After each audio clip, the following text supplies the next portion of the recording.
In this video, we'll cover prepositions of time, specifically days and dates.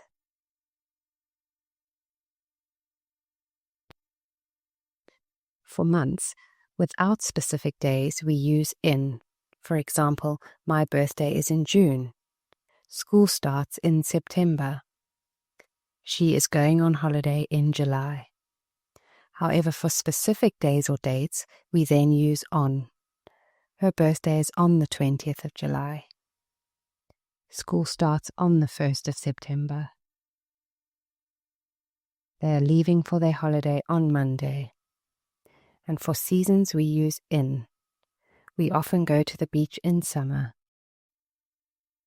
Leaves change color in autumn.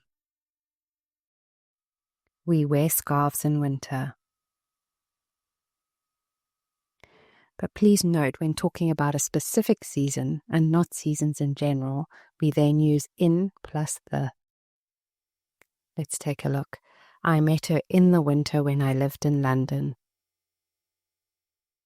We had no rain in the summer of 2024.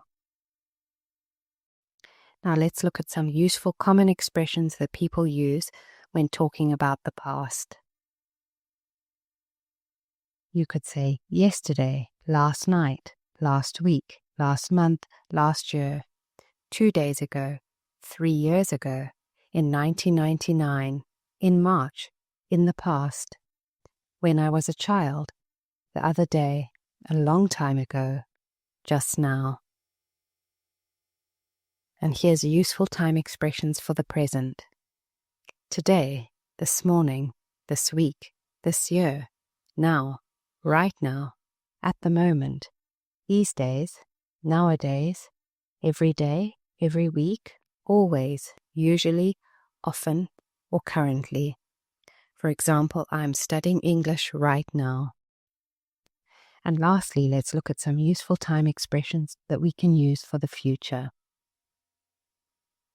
Tomorrow, next week, next month, next year, soon, later, later today, in 2 days, in 3 weeks, in 2030, the day after tomorrow, one day, someday, in the future. And a bonus tip is if you have last, every, next, or this in a sentence talking about days or dates, we don't use on or in. For example, I go swimming every Wednesday.